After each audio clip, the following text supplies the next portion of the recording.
And we're live.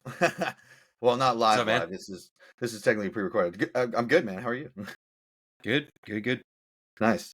So this is the first iteration of Shots and Shanks, which, speaking of which, that leads us to the opener, I suppose, if you will. We've got to Oh yeah, we got to take kick our this off shot. with a shot. I got bourbon. What do you have? This is actually some whiskey that I made at home. I got this little do-your-own whiskey kit that someone had gifted to me.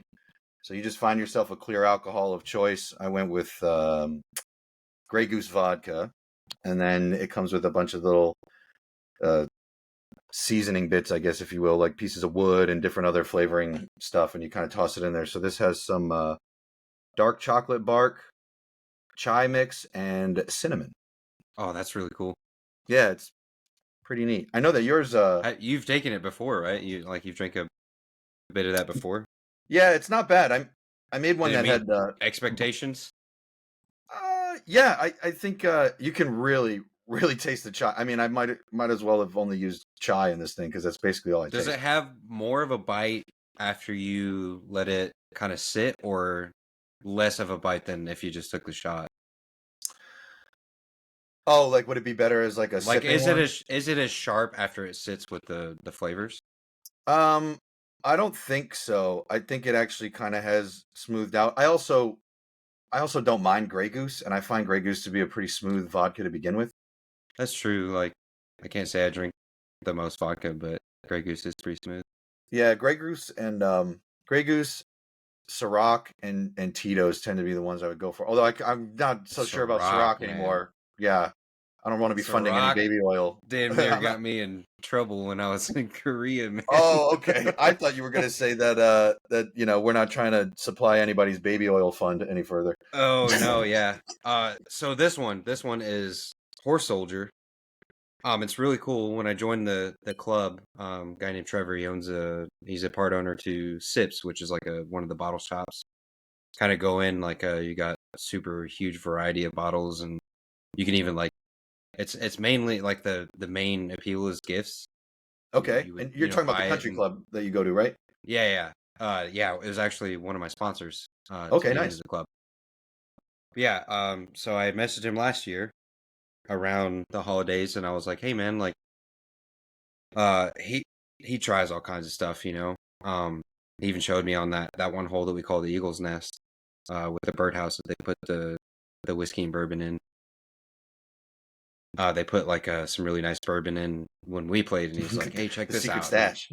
yeah, he's like, "Check this out," and he opened the birdhouse and pulled out this fancy bottle of bourbon. So anyway, like yeah, last year I asked him around the holidays. I was like, "Hey, is there anything that you recommend to try?" And he was like, "Well, you like bourbon, right?" And I was like, "Yeah." And he told me about Horse Soldier. He said it's really good. It's smooth. It's kind of that mid range. You can spend anywhere, from 50 to 70, just depending on where you are. Hmm. And there's a really cool backstory on it. If you go to their website and read about the Horse Soldiers, about the 13 strong that Yeah, that went to movie, right? Like, Afghanistan. Yeah, yeah, yeah, yeah, yeah. The soldiers that went into Afghanistan first, yeah. kind They of were riding around on like before horses and fucking donkeys and everybody stuff. was there. Just Yeah, yeah. yeah, yeah. Let's just say they're riding around on horses and donkeys, just kicking ass, taking names, right? But anyway, cheers to those guys. That was Yeah, for real. I happen to have my shot glass from when I visited too. So that's cool. Yeah, I got the yeah. little Oh, and skull. yours is a skull too. Look at. Oh, Yeah. is that a good? Yeah, nice. We both got skull glasses. Perfect. Cheers. Cheers, mate. Feel free, anybody listening, if you wanted to take a shot, kick this off. Yeah, feel free to join us. So yeah. Cheers. Cheers to you as well. Okay, Hopefully nobody so gets shanked on this um episode. yeah, right, right. So yeah, let's kick this off with some intros. Nobody knows who we are yet. That's true, man. All right. Well, I mean, I started talking, so I'll ask you first then. Like, who are you?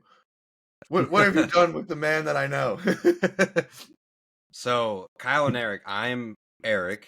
I was born in San Diego. I lived in California for, I would say, most of my life. Um, Mostly in the desert in Mojave area. That's And why then I you're moved so to sandy. Illinois. Yeah, yeah. And I moved to Illinois and finished out school there, and that's when I enlisted. I went to MEPS in St. Louis. Went to the Air Force, munitions. Been in close to 14 years now. And And if I can yeah, ask, really, didn't you initially start? You were initially slated to go pararescue, I thought, right? yeah. But it's not like you're ever like super sold on that though. Like I took the battlefield airman test and Yeah. got competitive scores on it. It's just that when you're waiting in that delayed program, the entry program, just waiting for Yeah. a job basically is what that means. Um, yeah, they offer you all kinds of jobs in the meantime, and I was basically accepting all of them.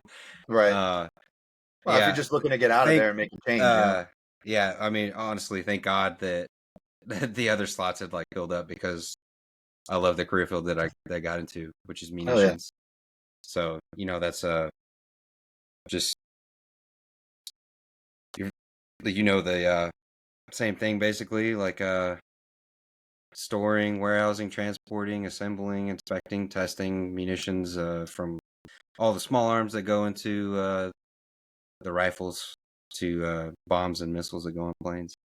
Yeah, that's But what I tell people. Like anything that goes bang, boom, pow, comes out of a gun, is thrown by a person, or drops off an aircraft, we probably touch it. yeah.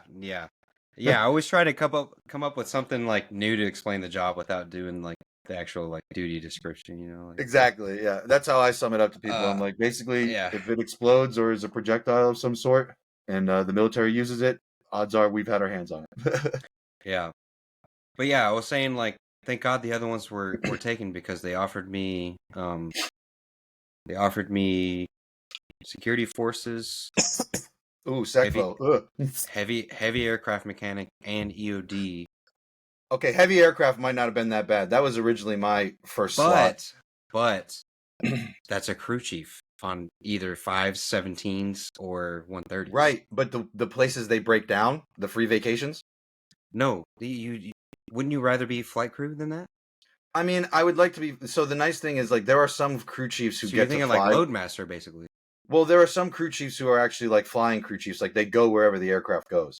And Yeah, so but those guys like might break down in like Aruba, and they're like, "Oh, a lug nut is loose, and the threading is bad. We need to wait for one." And then they get like a 3-day wait of like free vacation until the nut comes in. okay, but that's like saying, oh, wouldn't it be cool to be security forces because you can be a canine handler? Yeah, after maybe 5-6 years and you apply for it and get Right. There's no selected guarantee, of at this course. Yeah. percentage. Like. Yeah, same thing with FCC. Yeah. Like not everybody's an FCC, and you got to deal with the same ass load of shit that you would, as a security forces that didn't get the right assignment. Right. Right. No, you're totally right. I mean, it's a crapshoot no matter what. Like you're only getting taken into the generality of that career field. The specifics are like you got to figure that out once you're in. Right. Yeah. Yeah. No, I'm totally with you. I mean, so I guess that kind of segues into a bit about me and how we met too. Like Yeah. I No, also your Air turn. Force Your veteran. turn. Yeah. I grew up, born and raised in Rhode Island, smallest state, so kind of seen and did it all, and then decided. I don't know. So actually, I got out of high school, got signed up with a modeling agency, did that for about 5 years. Was signed with Ford. Got to travel a bit, so that was fun. But you get paid well, but it's say you get a $30,000 job, awesome, sweet. Well, that might be the only job you get all damn year, and you're an independent contractor. You got to pay your own taxes. Like companies have up to like 90 days to fulfill an invoice. So if you need an advance on money, you can get it from your agency, but it comes at a percentage rate, like a loan. So just being young, dumb, and full of cum, I was just trying to throw my junk at everything out there that was attractive and spend my money traveling around and whatnot. So I was not smart with the money, and in the end, I was just kind of working some odd jobs. Decided I needed to make a change, and thought the Air Force might be a good way to build a solid foundation for the next step, at least, if not make a lifestyle out of it. And so, what year? Like, how old were you when you made that decision?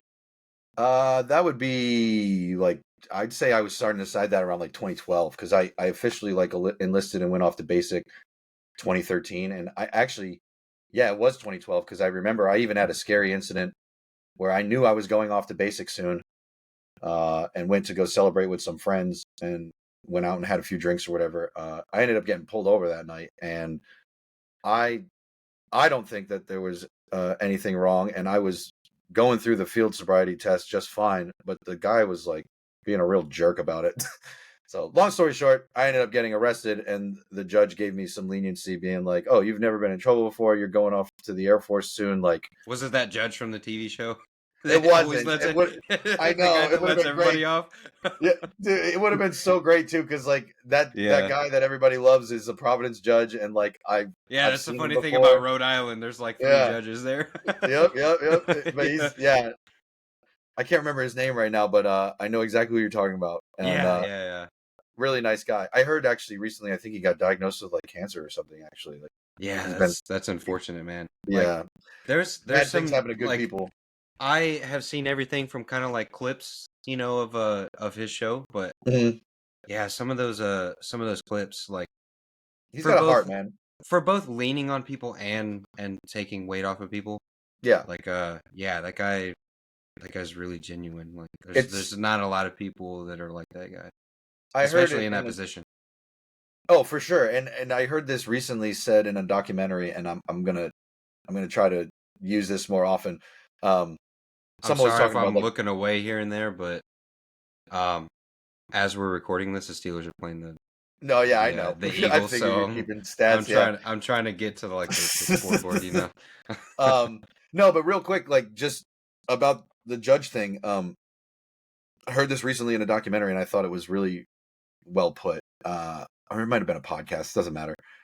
Either way, they were saying that they really respected this one judge because the judge understood. What do they say?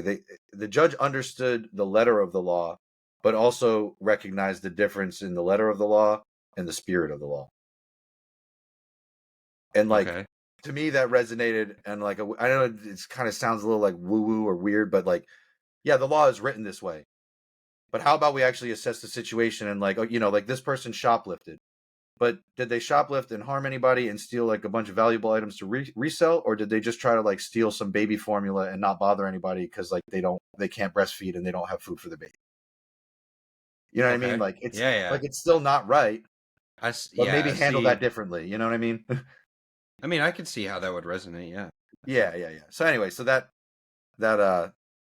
resonated with me, and I liked that look on things. But anyway, yeah. So I come from Rhode Island. Got lucky. Went off to basic in 2013, July, and then stayed all the way until May of 22. So what happened at the end of relocated the sobriety to test? Tejas. So they had of to the do, sobriety test.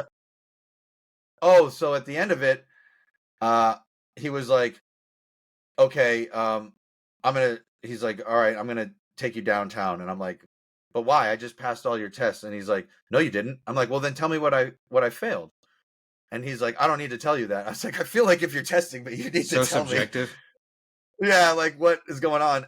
And so he breathalyzed me out there, and I was over the limit. And he's like, oh, well, you're over the limit. And I even knew enough to ask him. I was like, oh, when was the last time that was calibrated? And he was like, earlier this morning. I was like, okay, I'll ask for that documentation. Thank you. And he was just being a jerk for from the very jump. Like I went to give him my ID, and like the ring on my finger was like loose and it fell off like between the seats, and I was like reaching for it. And he's like, what the fuck? I was like, my ring fell. I'm just grabbing my ring. And he was like getting all weird about it. One of those guys that bizarre. Lived in Jersey or something and like worked in Rhode Island, like one of those dickheads. Man, I don't know. Just used to being like everybody's a dick to him when he goes home, so kind of thing. He's taking it out on me. Yeah, I don't know. Either way, went down to the station. Refused to do the blood test and whatever, which is like technically it's like the mother load of all traffic tickets, but it comes with like a license suspension and everything. So yeah, I got my license suspended, went off the basic, got everything sorted while I was there, got out, no problems. Haven't had a single problem with law enforcement since. But yeah, so when I was in, so here's the funny part, man. You're talking about heavies. I was originally slated to be a C-17 or a C-5 crew chief, like heavy crew chief. But when I was speaking with my recruiter, he's like, "You don't sound like a complete idiot. You might be able to talk on a radio." Did he make that face too? It might have, honestly. And like, and so he had me do a voice test, and I ended up getting accepted into what they called BWAS, which is broadcast writing and speaking. And basically, I became an AFN troop. It's American Forces Network. Apparently, it used to be Armed Forces Network, and they decided that was too threatening. So now it's American Forces Network, and we basically provided radio and television services for the folks stationed overseas, so they didn't feel so separated from American culture. Yeah. So I did that for about, I did that for 3 years, and then went back to the States for about 2.5 years, where I ended up just doing mostly videography, still being in public affairs, but not doing the AFN stuff. Then was going to retrain, was super pumped to get into special missions aviation, got shafted by a medical oversight literally the Friday before I was flying out on Sunday to start training that Monday. So that kind of hurt. Then I was just looking for my spot to maybe stick it out for 20. I knew how you and some other friends that I had made from my time in Italy at Aviano. I knew that you guys really loved ammo, so I was like, yeah, whatever. They're giving me an opportunity. It's on the list. I'll give it a shot. See if I can vibe with it too. And while I enjoyed the career field and things about it, there was just a lot of other changes happening.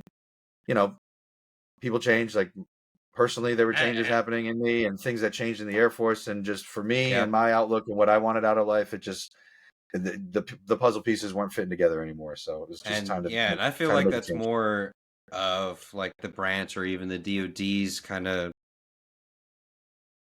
like that whole mentality and structure is probably what forced you out more than anything. But man, like people, like dudes like you leave ammo and there's a wound. Like, you know what I mean? We keep a lot of the wrong people, and a lot of the great people end up pursuing other things, which I mean, I appreciate you saying that I'm one of the good ones, but I know, dude, well, I'm just kidding. No, well, so here's what I try to explain to people though is, less than 1% of the US population joins the military, right? That's about like the average like reference scale that we use. So if we say that, or even if we say it's 1%, let's just say it's 1%. It doesn't matter. So 1% joins all of the military. Well, there's what? Space Force, Air Force, Marines, Coast Guard, Navy, and Space Force, Air Force, Marine, and Army. There we go. So there's like 6 branches now, right? Technically Coast Guard is DHS, but whatever. So 1%. Let's say that it's evenly distributed. So what's that? 20% of that 1% is in each of the 5 branches. Well, you now have a fraction of a percentage of the population, and yet within that you have nearly 100, like 99.9% of the representation of the people that can exist in America, like different races, ethnicities, backgrounds, upbringings, traditions, morals, religions, sexual orientation, musical taste, whatever. And so it's crazy to me, but you'll go through the military and like you will meet people that hit every single point of the spectrum of human diversity. And so you find people that you're like, dude, why are you here instead of figuring out how to cure cancer and put people on Mars? And then you've got other dudes that you're like, how the fuck did you even tie your boots and get here on time, dude? Like, what is going on? The guys that literally just pinball through life and they end up making it. Yeah, man. It's like, dude, how did you tie your boots and get here on time? I don't get it. Yeah. So you've got guys that can pass the ASVAB. They can literally go. They can make it through medical and MEPS and all that. The psychiatric eval. They can go to BMT and pass BMT, and then they can get to their first assignment and like not even know how to show up to work on time, or just have all these other faults, like not know how to get in their fucking uniform they just did for the last 4 months. Like. How about the ones that like and I feel bad about this too, because you can't really dog on somebody for a lack of life experience, right? But at the same time, like how are you like 18, 19, 20 years old and like you don't know how to do fucking laundry? Yeah, that But might be a generational difference too. no, I mean, dude, I talked to a guy who was telling me that his troop started to stink in the shop, and he's like talking to him about it. He's like trying to be nice to him. He's like, It's a difficult conversation do to you have. I've wash had your to do it. like I've had to do it a yeah, couple but like, do times. you wash your Yeah. clothes? Are you washing your uniform? Like, how often are you washing? He's like, he's like, I wash it at least like once a week, usually like every couple days. And he's like, all right, well, I need you to show me what you're doing. And he goes and sees it, and like the kid's just running the machine without any detergent in it. So he's just So it's wetting just his water. stank ass clothes and drying them out It's with a the same wet wet dog, swank. you know. Yeah, he's just doing wet dry dog. Like, Yeah, uh, man. One of the worst ones we had was actually a couple. Like I said, there was a couple, and I was trying to decide like which one was worse. yeah. Did you have roaches with any? There We had was a roach one problem guy. once. Yeah. There was a guy that his dorm room was so bad that he could like when they went to inspect it, they couldn't walk through the room. It's piled with Oh, trash and clothes and turn the light everything. on and everything scatters. Yeah. Oh fuck. Yeah. And then actually they went to re-inspect his room after the dorm room inspection failure. And he piled like you remember I had like in Aviano you had the wall locker or the closet. Oh, he stacked everything in So there. he fucking shoved everything into his wall locker. And his room was so bad, mind you, that the first sergeant and commander went to do the reinspection. Yeah. Dude. And so they were like, If hey, when you got a full bird coming Yeah. to inspect your stuff. Yeah. Yeah. So Oh. so anyway, they were like, you be at your room at this time. That's when the commander and the first shirt are coming, right? And so they went in there and they're like, huh, okay. The commander goes and opens his closet. Shit comes fucking pouring out of it. And he got it like this commander, mind you, like a little old school, and he got in his face and he was like, did you really fucking think that I wouldn't open that and find all this shit? And like was genuinely upset, looked like he wanted to punch him over it. And then yeah, the commander first shirt left, and that dude, yeah, he didn't have a good time for probably the next couple months. But I was gonna say I wouldn't be surprised if there was an article in his near future. oh yeah, I mean, he had a pretty good turnaround story though. Like That's good, he man. went I on like those. to he went on to make staff. He married one of the girls that was also ammo over there, and Well, dude, they kind of turned around a bit. we have a buddy that has an amazing redemption story like that. I mean, I'm not we won't say any names or whatever, but he got that DUI trying to go through the gate, demoted, was in the doghouse for forever, and like now he's ready. He's putting on master, changed career fields. Like he's a Yeah, hot shit airman now. You know, yeah, it's wild. he's definitely It's it's wild. nice to hear those stories, man. It Everybody likes a does. good Phoenix redemption story. It does matter at one point, over these years like that happens too, because like when we first came in, maybe even more so me, like when I first came in, all the chiefs that I met in my career field were on either a couple of DUIs in their past Article 15s or It was or like even several divorces, like it was like a prerequisite that you had an big article to drinking make chief. problems. Yeah, it was a lot different. And now you're talking like if you get one DUI, it's an automatic separation board that gets started for, and then you got to plead your case and have all these appeal letters that you get from all your your friends and supervisors and stuff. Like it's almost It's like super interesting that career that's like ending. Like the things that you could get 3 or 4 times before are right. almost career ending now for one. Well, it's also interesting too that like that's one of the few like really military service, not always, and especially in today's culture with online social media and cancel culture, if you want to call it that or whatever. It's Yeah. not exactly the case, but Woke. for yeah, right, yeah, go woke, go broke. But if you if you look at it, like for the longest time, military service was one of the few professions out there where like your outside life activities could directly impact your ability to continue doing what you're doing for a job. Because Yeah, like for sure. because like even cops will get DUIs and they still get to stay on the police force. Right. Yeah.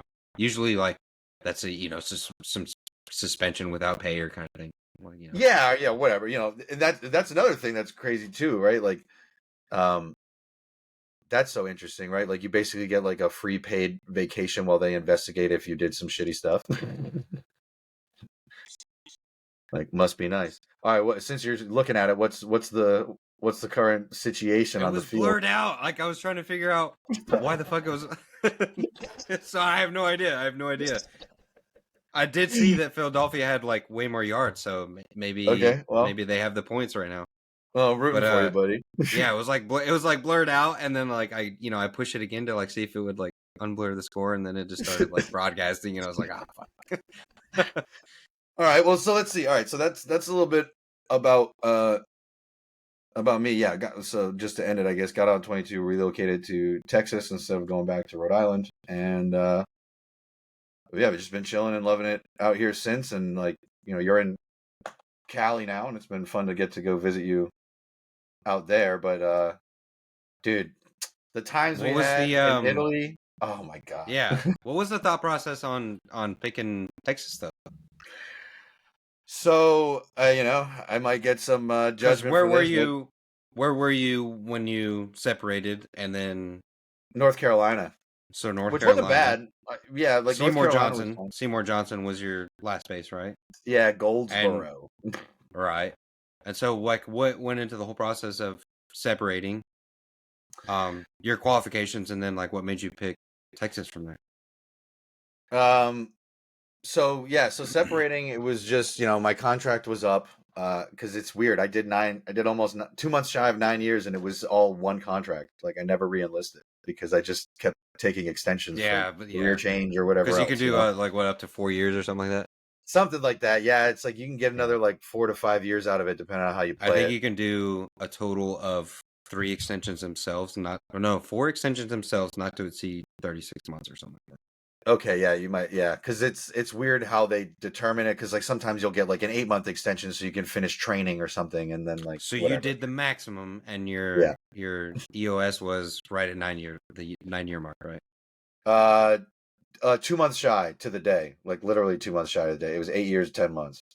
So I just enough changes were happening that I decided it was my time to exit and see what I could make of myself as a civilian once more. And I was debating between Texas and Florida because, I love my family, but I don't necessarily have the greatest relationship with them. I mostly kind of only keep in touch with my nephew and occasionally hear from my siblings. Which they're all still on the island, right? Yeah, the island. Yeah, Rhode Island. That's not an island. Yeah, right.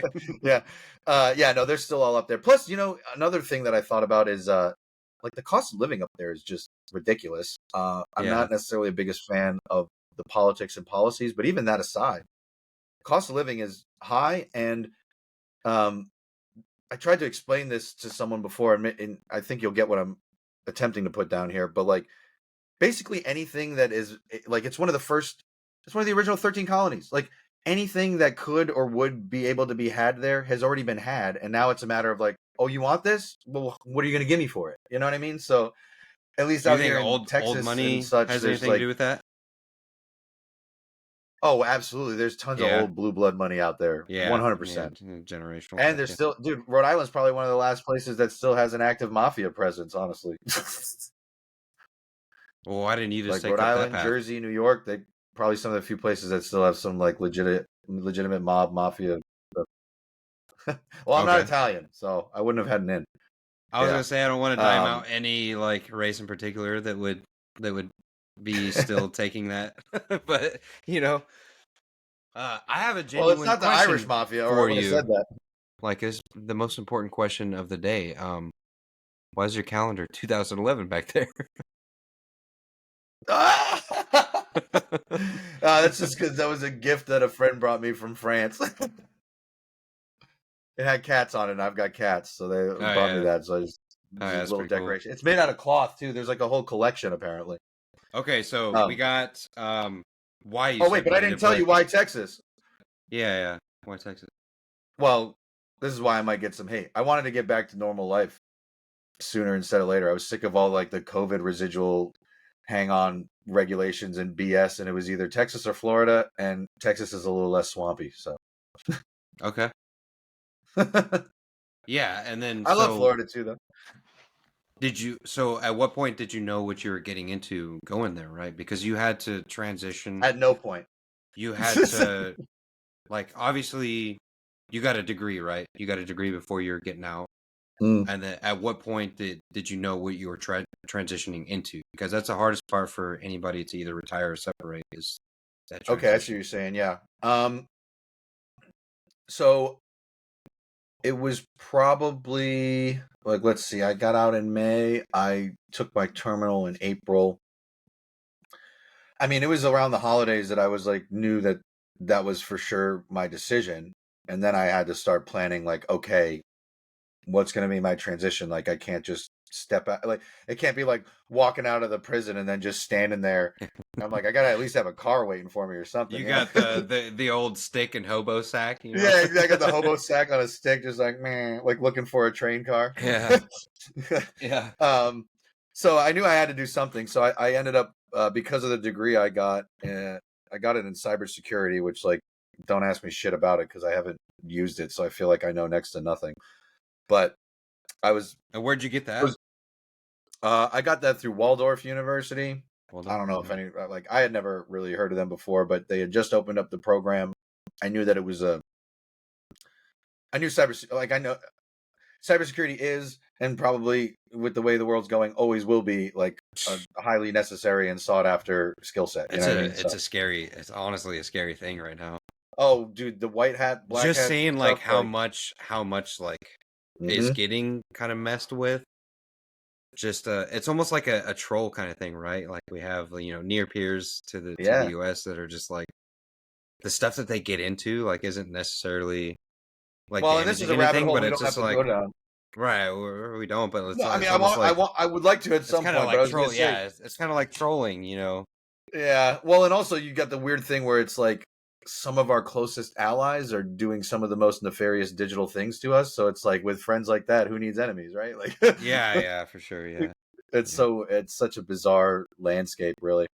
But anyway, so I was going to sign up with a company that basically, like, they take you under their wing, they provide you with paid training, and then they place you with the company that you work for.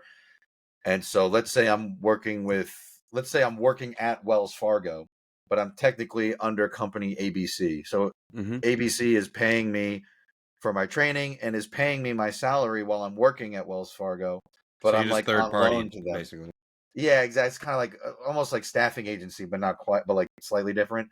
And so the theory, though, is that, like, at the end of those 2 years, there's like a laid out, like, schedule of pay raises and whatnot. And then by the end of that, you're capped at, like, 60,000 or something like that. But the theory is, when you're done, if you haven't been let go by the company that you're working for, theoretically they're going to want to hire you full time, since you've been doing fine and performing the tasks they need. And then your salary should be jumping up significantly to, like, just before or slightly over six figures or whatever. So Yeah, so that was the plan.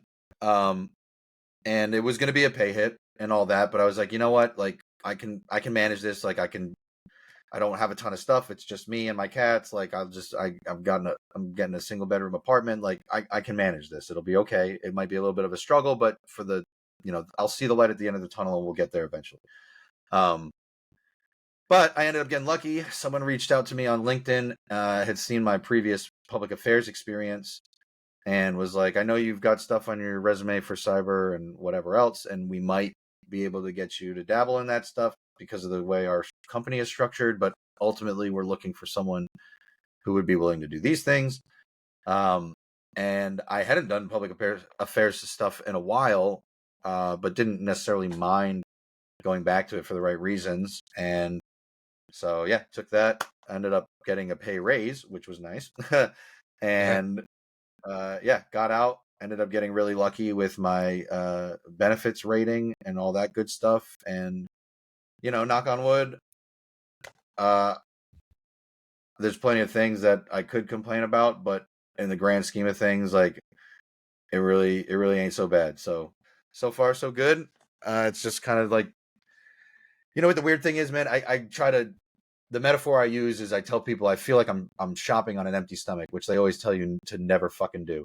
Because you always fill up your cart with a bunch of shit that looks appealing, and by the time you Right. even Yeah. get ready Yeah. to feel like eating it, it's probably already gone bad.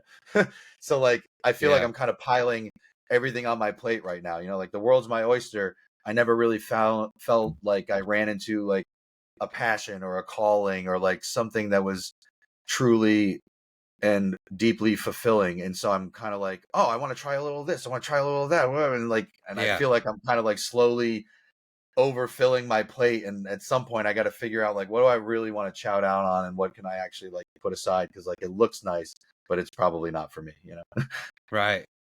And dude, that almost makes it worth like all these fees that you get for shopping through delivery. You know, like it's such a chore to like go out and go in the store and like that's like my preferred thing. But that's if I was by myself, Right. right? You Well, know, not taking like the dude, family out to the store, but like yeah, you do have that. there's a point that they're gonna get to with greediness and fees that like it's just gonna be unignorable and like have to go Well, it's the same out thing as shopping again. with, it's the same thing with like, I mean, I'm guilty of this. Like, how often do you really walk around with cash anymore?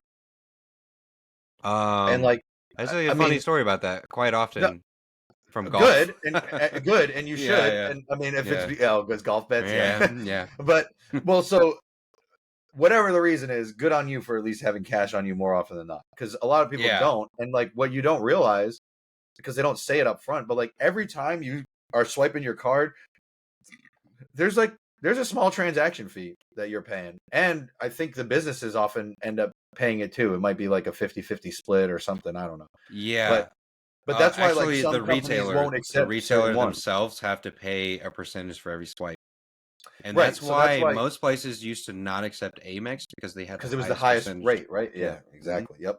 So yeah, that's exactly what I was going to get, but it's also uh but you also pay a fee, like Yep. the consumer and the retailer pay. I Yep. mean, I guess technically you're both consumers of the credit card model, I suppose, at that point, really. But Yeah. um It depends on like if you're sticking around long enough to pay the like interest or anything like that. But you know, well, like some of the user friendly like Amex is would I would consider more of the user uh-oh, friendly. your connection's cutting out on me, but I couldn't hear you. Can you hear me? I can hear you now, but it was a little choppy. Yeah, I'm seeing a little bit of lag, but um yeah, no, I'm saying like, you know, like a company like Amex would be more of the user friendly. Okay, yeah, because they're putting more of the expense on the retailer. Yeah, yeah, they're laying like heavy expense fees on the retailer. They are typically siding with the consumer more on like the reporting side. And then also Mm, like the consumer's not getting most of those fees because it's more of a charge card than a credit card. Um, right. for most of their cards at least. Um, they're not also paying like all those fees unless they're accumulating the interest with their, you know, if you're using a charge card correctly, you're getting points without any interest.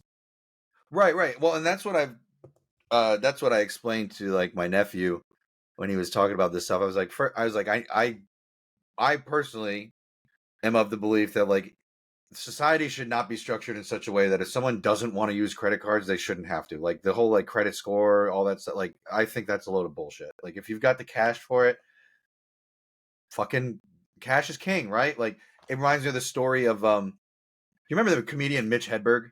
Yeah, yeah. Okay, so RIP, RIP. yeah, dude, yeah, he was one of the greats for sure. Yeah, right. Cheers to Mitch.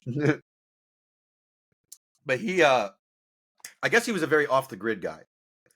And he didn't own a credit card or whatever. So some comedian was talking about a story where they went to a hotel. I think they were out in like Vegas or something. And he's got, like multiple nights at this place or whatever. So he's going to book his room. And they're like, oh, we like, what's the name? Blah, blah, blah. And do you have a card we can keep on file? And he's like, no, I don't. And they're like, well, we need a card to have on file. He's like, well, I don't have a card, but I have this. And he just like puts down a stack of like 10 grand on the table or on the Yeah. counter. And she's like, we can't take that. And he's like, honey, this is 10 grand. Like he's like, this will replace like 3 of your hotel rooms. Like, I'm not going to do that much damage to anything let alone one hotel room. Like, this will be fine. And she's like, no, I can't take that. We have to have a car. We have nowhere to put it. He's like, just lock it up in the safe in the back, and like I'll give you like we'll do like a little hand receipt or something, you know. Mhm. And she's like, no, I can't. And so his argument, which is brilliant, he's like, I just want to make sure that we're clear on this. It's like, you do realize that right now you are currently refusing to take the cash that I am offering you because I won't provide you a small piece of plastic Yeah, that represents the exact thing that I'm trying to fucking hand to you. yeah. I remember that. I remember And that she's- joke specifically Dude, too. and he's like, that would be like saying, oh no, I'm sorry, Mr. Sinatra. We don't need you to perform tonight. We've got the impersonator. Like, Yeah. what the fuck? Yeah. That shit's hilarious, dude. Oh my god. Yeah, so that shit pisses me off. But what I was explaining to my nephew is like, if you work it right, dude, if you're using your debit card to pay for things anyway, and you're gonna make the same purchases, then just do it with a credit card or a charge card. Pay it off as quickly as you spend it, like you would have with a debit card, and then you get extra stuff for your spending without Yeah, and any then additional fees. I would say 1 year is pretty on the big spending side, but like every 2 years, you probably got points for vacation, you know? Yeah, or you at least have something there that if shit hits the fan, you can drop $8,000 on a new motor for your car or something. You know what I mean? Like, Yeah, dude, Amex like kind of saved my ass when I went to Tulsa to watch the PGA Championship in 22. And so we got basically catfished by this fucking hotel that we had booked, right? what? So it was me, Nisreen, and Dustin, and we got in the we're at Little Rock at the time, so it was like 4 hours away. So we drove to Tulsa, this place that we had booked for our stay there to watch the championship. We pulled up, and it was like there were like boarded off windows that you can clearly see on the second floor. There were people just like hanging out on the stairwell. And this is Oh, one so of it those. was like a This is a condemned building. motel, like very open. Like the stairs are like out in the Yeah, open. but this sounds like a condemned building.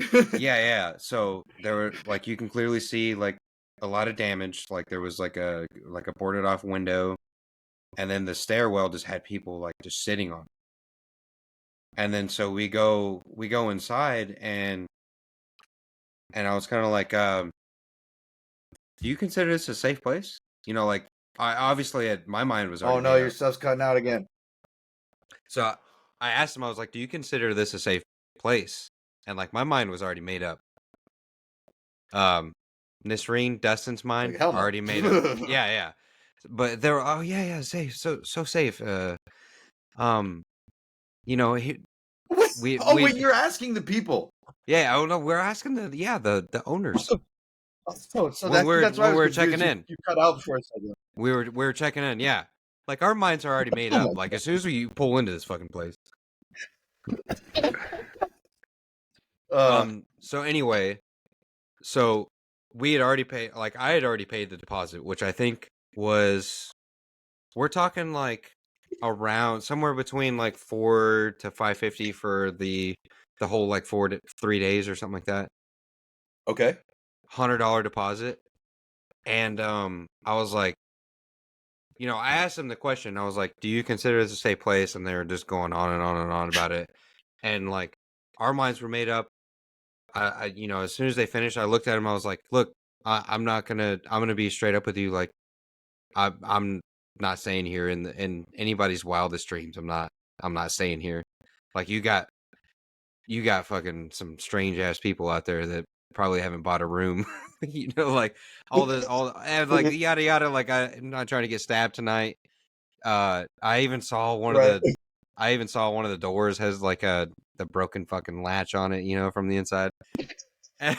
Oh god. Anyway, I was like, I know I paid you the It's a $100 red flag. deposit. You can keep it. I'm out. Basically. The whole And place so, is a red flag. yeah. So anyway, paid. I told him, I was like, I wasn't even gonna fight over the $100 deposit. I was like, you keep that shit. Like, I think it's worth paying you $100 to not get murdered in your hotel. Yeah. $100. But to not anyway, get shanked. so I called this number, just off of Google. It was like a booking site for all the hotels in the region. and they're like, yeah, the championship's there, you know, like I honestly can't find anything that's not $1,600 or $1,200 for the 3 days. Oh my And god. then, dude, I logged on, you know, I had probably like 160,000 points or something in Amex. I logged on the app, and it was like half of my points at a really good place. It was like half of my points to get to Like a 3 Hilton nights. or something. Yeah, no, yeah, it was nice. Nice. Probably a little nicer than Hilton, but anyway, it was the only thing. They couldn't find anything, and then there was like 2 options on the Amex, but literally like half my points I got a fucking nice place to stay for 3 of us for 3 nights, you know, like Nice. that's how Amex saved my ass in Tulsa, because I probably would have got murdered in that place. I thought you were gonna say that they were like, oh, why didn't you end up staying there? And you explained to them what happened. They're like, oh, we'll get you that deposit back then because that's a bunch of bullshit.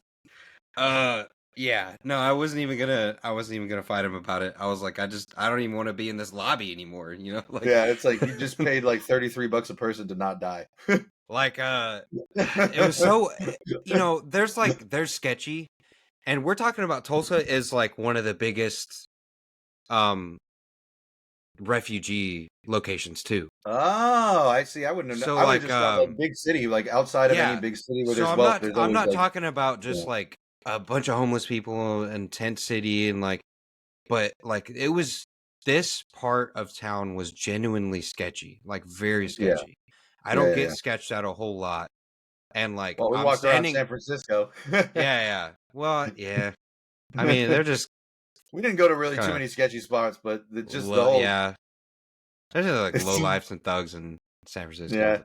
But Well, anyway, and like turns on the sidewalk. like I'm standing in this lobby, like nervous about my back being to the fucking door, kind of thing. Like Yeah, yeah, like yeah.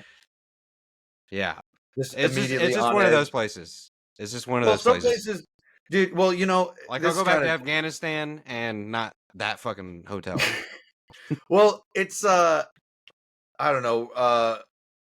I think it's like on Rogan's podcast that I've heard this before or something. But he says like he thinks like objects have memory or whatever. Like I do think there is a little something, as woo woo as it might sound, but like when you go into certain places and like you just pick up on like a vibe that you're like something's off, like something's weird, like that like trust your gut Yeah, sensation or whatever. Like I think there is something to that. I do think that there's really something to like some places just give off a certain energy, and if you're in the right headspace, you'll pick up on that dude, and be I able to, remember vividly us hesitating to open the fucking door of the car to go in the lobby to check in. Yeah, like Like that's that's what I'm how, saying. Like just driving in there and seeing all that, like that's how we yeah, were there. We were like, I think places have an do aura, we? man. We were like, do we even tell them that we're not going to stay here, like, and just fuck off right now, or, you Right, know, like like if we that? go in there, are they gonna like? Is this how they're gonna like? Are they gonna rope us up and make us stay? Like, Yeah. like Are we going to be what's on them stairs next? is this American Hostel? Yeah. But Yeah. just in context, like when I'm saying like that is one of the biggest like refugee locations, like Tulsa was. It's Mhm. like you can go around most of that city and like the experience that you get with like all the refugees. Unfortunately, most of them seem like they're kind of living the homeless life, but that Right. still didn't amount to the level of sketch this place had. Like, listen to Yeah. what I'm saying. Like No. I would rather be under the overpass with most of them people than at that place. Yeah. Well, there's also something weird about like I don't know, like you go to like what like Skid Row or like under a bridge or something, but like there's something a little different I feel like about it being sketchy but still being like out in the open versus like a bunch of sketchy but it's all like in dark dingy rooms and you don't know what's going on behind that door and that kind of Yeah. shit. Like I feel like Yeah. that's so much like sketchier and nerve-wracking than like, oh, there's a bunch of weird sketchy shit happening around me, but like I'm not contained in it, like I'm still out in the open or whatever. Like I Mm. I don't know if I'm making sense, but to Yeah. me it makes A sense. little It's kind bit. of like yeah, it's like almost like an added like claustrophobia subconscious aspect where it's like, oh, I'm around this stuff, but it's in a small confined space, and it's harder for me to escape it. Yeah. Yeah, I think that I don't know if that's what it is, but I could see that definitely being a factor. Anyway, man, we go on like tangents, dude. So let's see. Yeah, we were talking about me getting out and then Okay. relocating to Texas. What about our vision? Where do we see the podcast going? Basically, Uh, I mean, if the it's a world is two-sided answer. huh? It's a two-sided answer. Well, yeah, of course. I mean, I know for me personally, I'm always interested. I'm, I keep referencing podcasts and stuff. I heard Mike Rowe recently talk about it, and the guy that he made friends with is genius. You know the Discovery Channel? Some guy started that out of his garage. He started it out of his garage, and he was just buying documentaries from different places and broadcasting it out there because he was just a genuinely curious person. And he's like, to me, the greatest pleasure in life is discovery, is taking the unknown and figuring it out. And I always found that I think I too am a similar mindset. So really, it's the reason that I expressed to you what I thought might make for a good podcast that got you to convince me that we should just make this fucking thing happen. And I'm so curious, like, how people's minds work. Yeah. Because everybody's different. Like, you're looking at me, I'm looking at you, but like the way that I see your red wall is not the way that same way that you see it, or my, beige or whatever grayish walls you want to call it. Or Like, your 2011 no matter what, calendar. we can look at the same exact thing. Say again, sorry? I said, or your 2011 calendar, Yeah, that too. Yeah, exactly. But and like, random fire extinguisher on the dresser there. hey, you never know, man. Always be prepared. Yeah. That's the ammo in me. Yeah. That's the fucking ammo in me, dude. I got one in my, I got like one in my car. 2A10 BC Yeah, there? yeah, yes, sir. I got one in the laundry room, in the bedroom, and here, in the kitchen, in my car. Especially because I saw a video of a guy who was driving down the highway and someone was in an accident and their car was on fire. And he's like, yeah, give me that thing. And someone in the back seat passes him up a fire extinguisher. And as he's just like slow cruising by the accident, he just hands it out the driver window to the guy. And the dude was like, thank you so much. And I was like, what a clutch motherfucker. Like, maybe I can be that guy. Dude, I swear this is so bad on my part, but like the only fire extinguisher that I think I even own is in my boat. Oh shit. And it came with it, right? Yeah.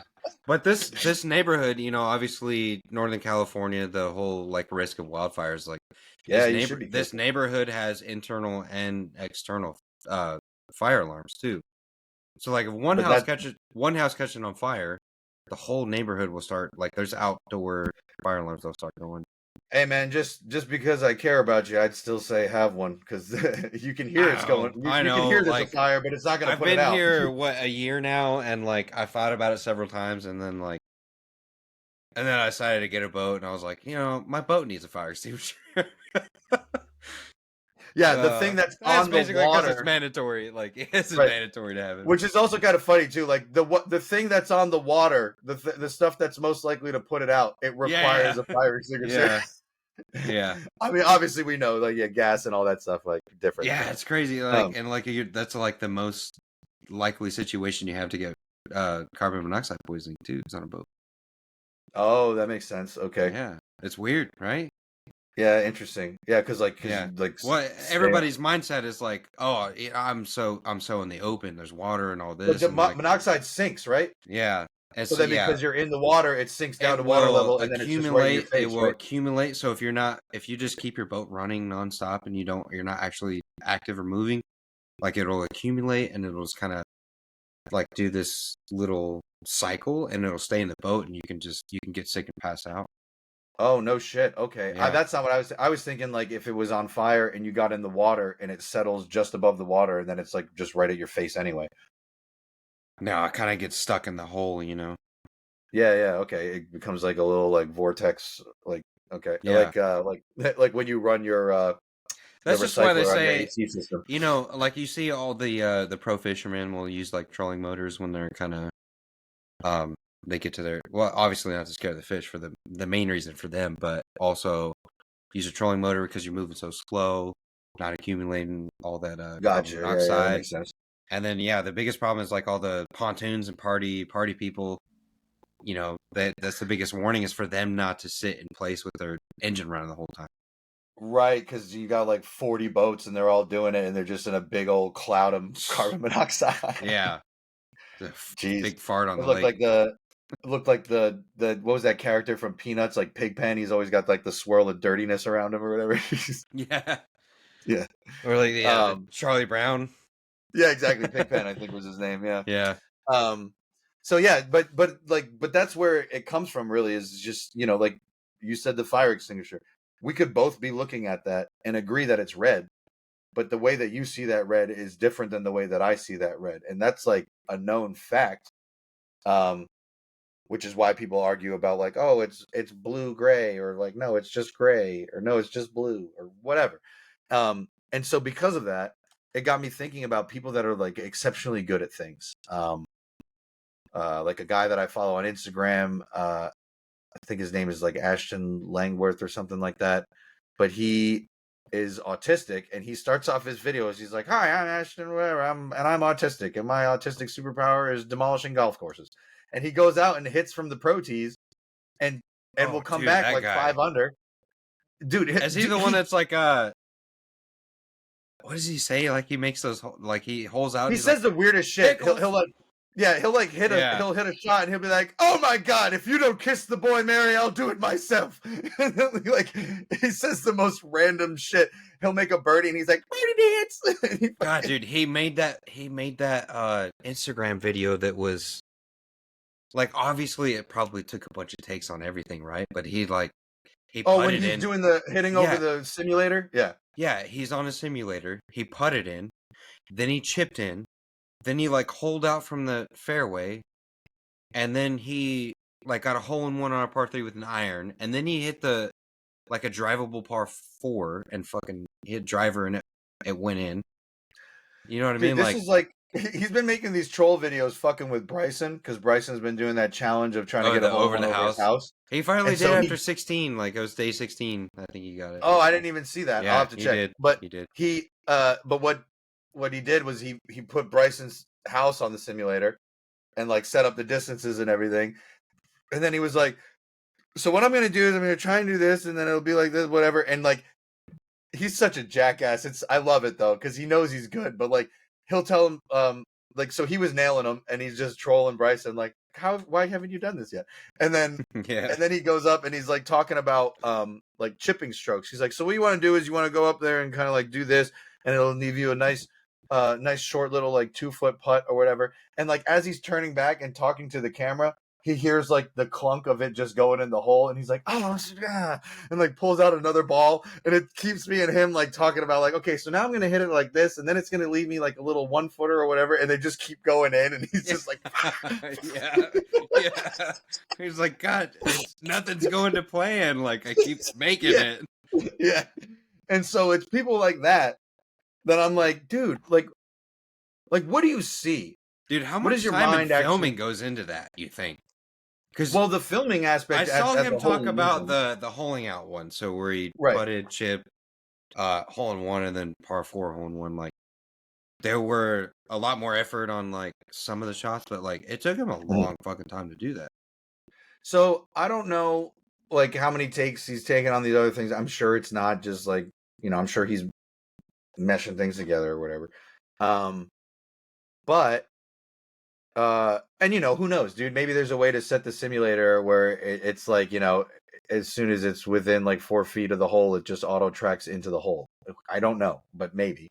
But either way, it's kind of like how I think that they like juice the Sims at like a golf store, give you an extra. No, I said that one specifically because he actually talked about like. No, I know. I'm just saying in general. I'm just saying that I think people obviously do that, but like he specifically was talking about the time spent on each one of those shots. Okay, gotcha. Yeah, no, he didn't talk about that so much, but and it's funny, I mean, the funny part about it is that the hole-in-one on the par 4 took him less time than like some of the others. Of course it did. Yeah, right. Of course. But my thought or my question really is like what does he see? You know, like because I you know, me being ignorant and not being as good at things as he is, like also being a fan of golf. I'm thinking like, oh, dude, he probably goes out there and like he looks at the fairway and it's a bunch of like lines and angles and numbers and shit. Like he's got a fucking RoboCop like heads up Yeah. display that, you know. But I'm sure that's. I mean, maybe he sees that. Who knows? But I would imagine probably not. He probably looks out there and sees exactly what the fuck I see, with just different coloring, and then he just gets his thought or his idea in mind, and his body somehow knows how to follow suit and deliver. But I'm just so curious how that works. Or like someone like Gordon Ryan, who's arguably the greatest no-gi grappler in jiu-jitsu in the world. And like, what does he see when he's got some other like 250-pound guy putting pressure on him and he's working his way out and is going to heel hook this guy to submission? Like, what goes through his mind? Like, how is he 5 steps ahead of somebody in this 4D chess or whatever, you know? Yeah. That sort of stuff is I don't know, just man. compelling. Like, yeah. When you have that perspective on like what other people are thinking, like you can just even you, dude, you like can put yourself in a hole, you know, like. I mean, I don't mean like endless I'm not thoughts, trying to, you know. Like, I'm not trying to dog myself because I can't think like them, you know. But no, I'm just saying, like you put yourself in like a hole, like almost a black hole, where like, but you don't come out the other side, kind of thing, where you just think. because there's just like, it's a never-ending rabbit hole because you can always ask another and question. It's a bunch of presumptions that you don't have answers to. Yeah, no, this is also true. But I mean, even someone like you, man, like I know, like from being friends with you for so long, like when you find something that you like, you know, we'll end up reconvening on like the weekend or something to play some video games or whatever, and you'll be like, oh yeah, I beat this game earlier this week, and I also unlocked these other camos for these guns, and then I also went and figured out this thing about my swing, and now I'm able to drive 310 pretty consistently, or like whatever. And I'm just like, where did you find the fucking time, and what did you do to make that happen? Because I feel like I sit down to do shit, and it's like I'm just grinding to grind, not like I'm actually getting anywhere. Yeah, I know what you're talking about. It's maybe a personal trait of mine that I have, but like I'm a perfectionist without really being perfect at anything. Like when nobody can be, so don't dog yourself on that. When I was younger and like picked up guitar, a few other things like when I got into golf kind of stuff. Like if you're all bouncing this stuff, your leg, man, it's moving your camera a bunch. Sorry, just to let you know. Well, it's not my leg. Oh, whoa. No, I'm just kidding.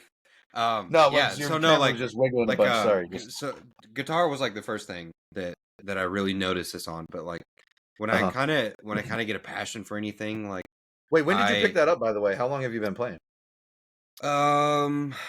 I want to say I bought my first guitar when I was 13 or 14, somewhere. Were you like fucking around on other people's guitars before that? No, not really. I had the first thing I ever played on was a Sears guitar, and it wasn't like the store.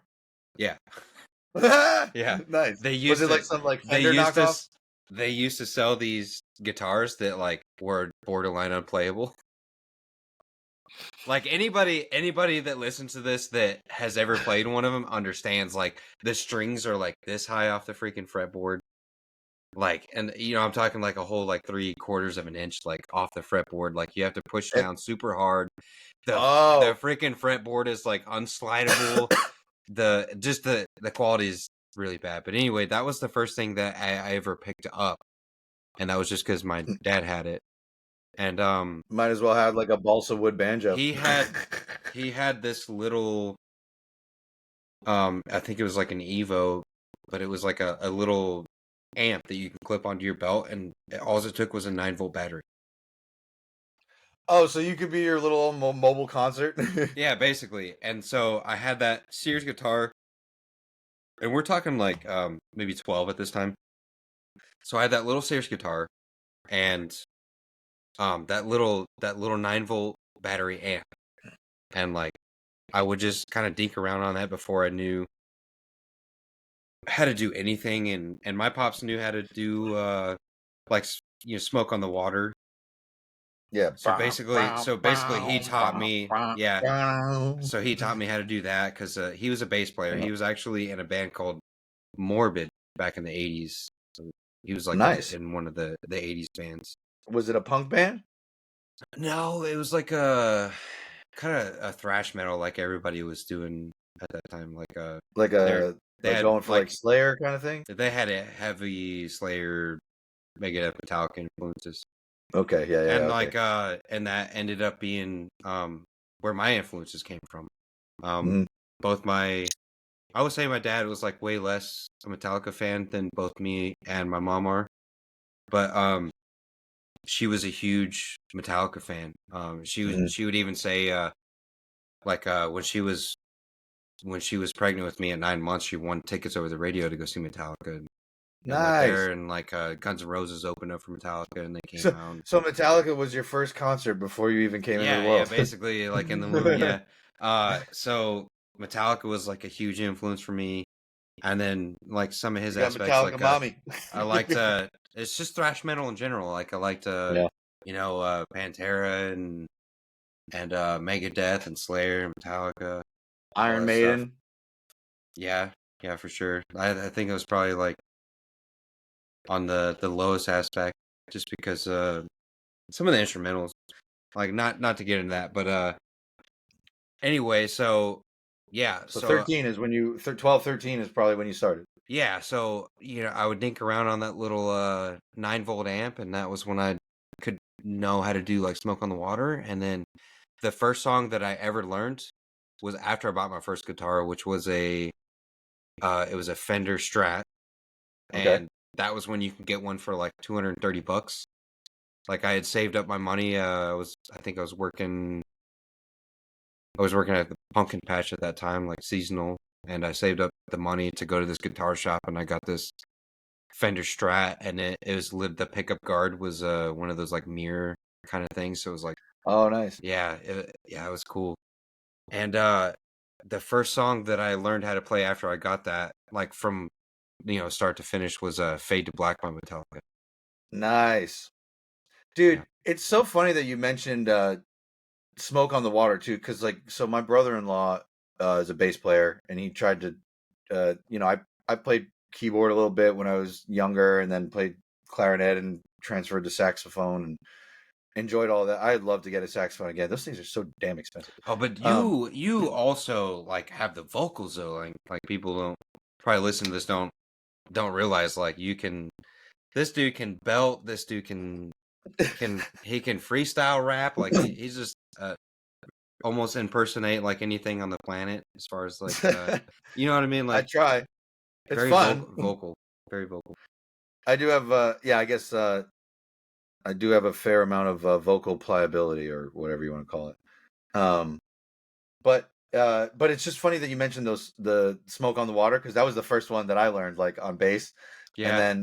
then they Boom, got me, boom, and then I was boom. like, yeah. And so here's what's funny, dude. As I got older, now in my older age, I'm like, man, bass would be sick to learn and to be really because bass is easy to learn, very difficult to master. Whereas like I've heard that guitar is more difficult to learn because of the chords and whatnot. But once you get that down, it's easier to sound masterful on a guitar than like a bass. And I don't know how true that is. And Dude, again, I this is just what. really never had that, like I say that my dad was a bass player. I never really had that much interest in it until Mm. later on when I seen Les Claypool, yeah, like oh yeah, just obviously people like that get sick Primus bass songs riff. aren't like a more They're a like maybe unique example. That's Tool. a Like completely different breed. Tool's Yeah. like a really good example. And then even these YouTubers we have now, like yeah. Oh, that ginger guy that does the bass stuff, There's if Billie there's the Jean was the hardest British song in the there's world. the British guy with red hair, and then there's that Italian guy too, Davey, right? He does like the Yeah, the eyebrow one who's stuff. like Yeah. super like But those monotony. guys, yeah, those Yeah. guys like man, they put like a different like perspective on bass. Well, they just showed you They broke them. They reached the glass ceiling and they punched their fucking way out. Yeah, for sure, for sure. Or they slapped their way out. Yeah, slap at the base. Yeah, but anyway, so the only reason why I was just a quick little aside was yeah, I learned smoke. It was Smoke on the Water, Train Keep a Rolling, Same Old Song and Dance, and the Batman theme song. Those were the ones that I learned on. Well, I learned some of those on bass, and then they got me my first guitar because I thought like oh, the guitar guy always gets laid or whatever. Like I thought they were the cool guy, so that I wanted to do guitar. So my first guitar was a BC Rich Warlock. I should say my first and only guitar. Dude, BC Rich, like that's one of the companies that was like just so underrated, and like my dad was such a big fan because Kerry King from Slayer played BC Rich. And like they also had like the weird designs, like they had like they developed the Warlock. The Warlock was like a weird like X kind of look to it. Yeah, it's like an Explorer. I had like the low end model. Like an Explorer, but it's like it was like sharper than an Explorer. Basically. Yeah, it was like yeah, I don't know. They had a bunch of their own flying V's, you know. I was gonna say because it kind of had like the ass end was almost like a flying V, I want to say, but it was warped. It was like had different angular features to it or whatever, and then it had like the hook. You know what? I need to just Google this thing because I kind of forget what it looks like, but I feel like it looked kind of like an X or whatever, you know. But those, yeah, it was, dude. I never got good with it or anything like that, but goddamn, did I feel like I looked badass wearing it? Yeah, it is. It's got like instead of it just being a V, it's almost got like not quite the teardrop curvature. It's like one edge is like the curvature of like a guitar pick, and then the other is like a straight line like a V, and then the front parts of it like curves up to the points. Yeah, and whatnot. That's what I'm saying. Yeah. Like, it looks a lot like the Explorer. It's just more. Which one refined. Was the? Yeah, just look up a Guitar Explorer. I'm looking up Explorer guitar. You know, Gibson, yeah, okay, yeah, Gibson so did their. The Explorer. Yeah, so if you took that Explorer and you like slightly shortened the long lead edge up near the neck, and then you added another lead edge that was slightly higher and longer on the opposite side of the neck, and then you cut out the bottom part with like a curved side from the left to center, and then a straight edge from the center down to the right, it would basically be the same fucking design. Yeah, for sure. Yeah. But yeah, BC Rich, man, I haven't heard anybody say that company for like a long time, dude. Dude, I'm glad I got to kick you down memory lane. Yeah, that was like a big memory lane right there. Yeah, so that was my little dabble into guitaring. But shit, I mean, from 12, 13, and you're what are you 33, 34 now? No, I'm 31. I'll be 32 here in January. Oh, geez, I'm way off. Like, I don't know. You know what the fucked up thing is? We had talked about this. This is my best friend, by the way. Yeah. Dude, I will tell anybody and everybody, I am fucking horrible about dates. Like, I have to go back through my phone and like remind myself. I think that's why we're such good friends, because we're both really bad at the same kind of thing. Well, and also except golf, you're significantly worse at that. Absolutely. But I think it's also a matter of like, you know, you just recognize the importance of things like, oh no, I didn't get your age right, or didn't like exactly remember your birthday or whatever. And it's like, okay, is that kind of shitty? Yeah, maybe to some extent. But like, who do you know you can call to be like, hey man, I can't really explain, but I need you here right now because there's an emergency. And if you can't help me, then like me and my family might be in peril. And it's like, all right, dude, like I got a flight in 20 minutes. I'm there. Like, you know what I mean? Yeah, there's things that are important to some people, and then there's, you know, there's things that truly matter, and we're both on the same page of like what really truly matters to both of us. So we vice versa, we would be there if somebody truly needed it. It's not that. Oh, absolutely. It's not that somebody's birthday rolls around, or one, you know, a kid's birthday rolls around, that we need to like be like, hey, You reaching out, fucking forgot his birthday. reaching out because of this, but like Yeah. it's just that's not the dynamic, and that's not what we truly in our minds need from each other. But Well, it's we make funny you the. say.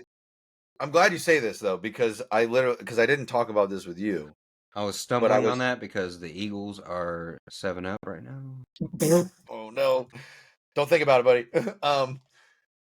No, I'm glad you said that though, because I actually had a conversation about this with a buddy of mine recently, and it was talking about our. I was talking about our relationship, but I was in reference to something else, and I can't recall what. But I brought up the fact that I was like, dude, I like sometimes I just feel like a really shitty friend because like like I don't I might not remember. Like if you asked me right now, I couldn't tell you like your kids' birthdays. And I feel terrible for that thinking about it, which is like I'm trying to make a point of like figuring out a way to better remember those things. But I was like, but the only thing that makes me like able to sleep at night, if you will, about it is that like I know that in the grand scheme of things, whether or not I remember his birthday isn't as important as whether or not I will run into a fire to save that little fucker. Yeah, no, like And I will. Like, there's no doubt that you would do basically anything for them, and even for any of you, you recognize the your personality and cat and dog too. everything that they're into. It's just we're talking about minor details of a date and stuff like that. But yeah, Well, and that's also kind of the probably passion's there for problematic, but that's everything. You know, well, and also, it's probably a problem on my outlook of things when you think about it. Like, to properly place the blame, if you will, I don't put a lot of like weight or value in my own birthday, which I think probably translates to other people's birthdays. And not in the sense that I don't respect if they think it's a big deal. Like I will, if I care about you, I want to make it a big deal with you. You know what I mean? Um, but I just see it as like, it's just another day. It's just another day that now I have to remember when I tell people my age, it's one number higher. Just yeah. like when the new year changes and now I have to remember to put 24 instead of You don't have to 23 or lie like 25. everybody else and be like, oh, no, I forgot I haven't Yeah. celebrated a birthday in so long. I forgot how old I am. Like, Yeah, dude, like it's like bullshit. I know how old I am. Like everybody's Yeah. just full of shit that says that. Yeah, dude, fuck off. Yeah, you know when you were born, you dumbass. Math's not Unless that you're hard. unless you're confused, like sometimes like Alzheimer's is the only Korean excuse. like some of the Asian like South Korea specifically. Oh Like yeah, they just changed that, yeah, like right? Where it's like they're with gonna be like confused the for 1 year old fucking. because you were one when you were born, It's and time then and womb is yeah, also like so age. like so did they wait 3 months after your birth and then you were a year old? So everybody's birthday is celebrated at the beginning of the year. So it depends on what time you were conceived that you can be considered Interesting. 1 year. So you could essentially be considered 0 or 1 at the time of birth. That's crazy. Yeah. And I know that they just recently changed that, and it's funny too because that also taps into like I don't put a whole lot of faith in it or whatever, but it taps into the whole like zodiac thing. Like people have said that there's like a 13th zodiac symbol or something like that, Yeah, I don't I know. don't I don't know either. Uh but yeah, I think that kind of translates over. Is like I just see it as like it's just another day. Like okay, I was born this day, but like I still have to do everything today like I would have had to yesterday or tomorrow. So like it's just another fucking day. Yeah. I mean, it is definitely one of those. I mean, and also it's probably like my slightly call it pessimistic outlook, but it's like it's just another day that I have to still like pay my bills, try to make something of myself, impress people, be a welcomed and acceptable member of society, and like I didn't fucking ask to be here. Mm-hmm. I had no say in this. I just popped up one day, developed a consciousness, and was told I had to do all this shit. True, man. Hey, what do you say? Just as we started, we kicked this off with another shot. I was gonna ask you if you wanted. We've done a shot. We've done a shot at the beginning. We're gonna do a shot at the end, and we've shanked it. For the entire in between. So that would make the most sense, right? Shots and shanks. Yeah, we did. We did have some topics in mind, but we kind of went all over the place. We went all over the place. We don't. Yeah, but I did. I will say though, man. I kind of realized just how easy I it is warned you for that was us going to to happen. endlessly talk about everything. I warned you that was. I mean, you yourself even said like, "Oh, we've got 4 topics, 6 topics, whatever," and you're like, each one of these could probably be like a 2-hour thing, and it's like, yeah, it could. No, yeah. Because, like you said, man, that Hey, never-ending black hole. There's You can always a find learning another curve question. on everything, and we're gonna figure it out, too, just like anybody else would. I have no idea what you just said because it just, God damn it, the lag just got crazy. Yeah, you like froze for a second, but I was saying like there's a learning curve on everything, and we're gonna figure it out just like anybody else would. So. Oh yeah, of course. But I also like I said, man, like, or like you said actually earlier, it's our podcast is basically set up that no matter how many topics we have, it's probably going to be another episode for a few of them or whatever every time because, like you said, it's that never-ending black hole. Like you can always find another question. Yeah, true. Yeah. All right. Yeah. Cheers to our conversation today, and then anybody that happens to stumble up across this, please leave us a comment. Cheers to you, and please leave us a comment on any topics or anything that you'd like to hear from us, or maybe any stories that you can think of. But yeah, cheers. Cheers. Oh, sorry, I took it already, but so good. Yeah, and also, so long as it's not going to be something ridiculous like antifreeze, we might be willing to partake in shots of some of your suggestions, but don't try to fucking kill us. Yeah, for sure. Yeah. But hey, if anybody did stumble across this, hopefully like, subscribe, share, you got to say those things, I guess. But if you've enjoyed it thus far, come back again. If you hate us, well, you don't have to keep watching. Look, man, it's the start of something good. There's good intentions behind it, and we will for sure have guests in the future, and just again, like anything that you can think of, whether it be something to shoot at the beginning you're in, or like a story or a topic or anything. Yeah, just please let us know. That's another great thing too. Like if you've got stories, and you want someone to put your story out there, like we'd be more than happy to tell your story and then discuss your story, like or whatever. So 100% behind all of that, like he said. And we're just trying to have fun. We're coming out here full opinion, likely stubborn, zero malice. Yep. So you may not like what we have to say, but we'd be happy to hear from you and discuss what you didn't like. And maybe we can find some common ground. So there's always open opportunity for that. All right. Well, all right, man. Hey, it's been fun, dude. This is great. I'm looking forward to it. We're gonna try and do this once a week, I believe. Once a week. If we can make more things happen or whatever, but we'll keep folks updated. So I'm Kyle. He's Eric. I'm Eric. Yep. Shots and Shanks out. It's been fun, everybody. Come back again. Yeah. All right, I'm ending this.